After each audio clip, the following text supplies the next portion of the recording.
झारखंड विधानसभा का बजट सत्र बुधवार को समाप्त हो गया। बजट सत्र को लेकर सत्ता पक्ष और विपक्ष के अपने अपने दावे और आरोप भले ही रहे हों, लेकिन जितना हम लोग देख पाए, बजट सत्र में बहुत सारे सवाल आए और लोकतंत्र के इस मंदिर में जिस तरह की चीजें होनी चाहिए वो इस बार जरूर दिखाई दी। अगर कामकाज के लिहाज से बात की जाए तो हर दिन प्रश्नकाल हुआ, अल्पसूचित प्रश्नों को लाया गया, तमाम जो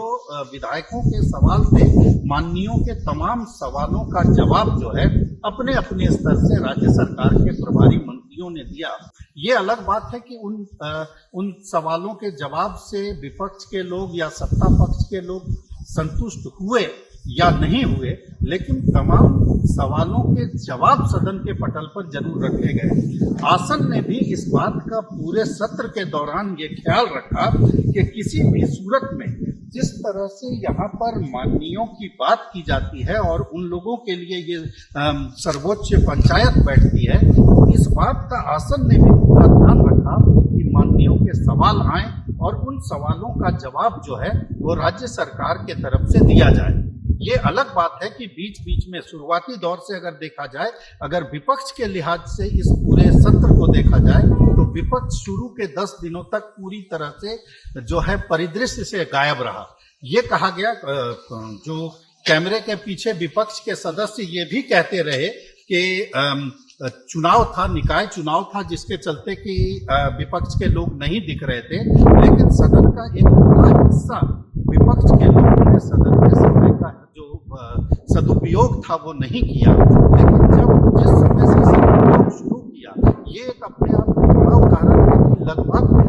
एक हफ्ते से ज्यादा कार्यदिवस गुजरने के बाद विपक्षी दल के बीजेपी विधायक दल की बैठक हुई, जिसमें तय किया गया कि आखिर हम लोगों को सदन के अंदर विरोध प्रदर्शन करना है तो किन विषयों पर करना है। बाद में जब होली अवकाश के बाद यह कार्रवाई शुरू हुई तो थोड़ा बहुत विपक्ष ने फिर विरोध शुरू किया। आंगनबाड़ी सेविकाओं का मुद्दा उठाया, रामनवमी जुलूस में डीजे का मुद्दा उठा और तमाम बातें हुई जो विरोध प्रदर्शन बीजेपी का या विपक्ष का पोटिकों में दिखाई देता है वो दिखाई दिया, लेकिन अंतिम 2-4 दिन में ही दिखाई दिया।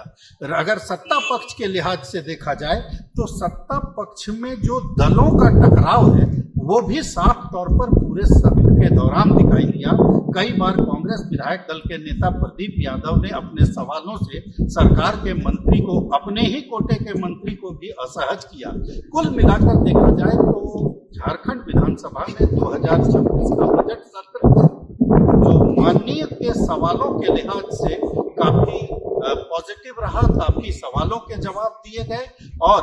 हो हंगामा जो है अपेक्षाकृत अन्य सत्रों के कम दिखाई दिया। भारत एक्सप्रेस के लिए कैमरामैन धर्मेंद्र के साथ मधुकर आनंद, रांची।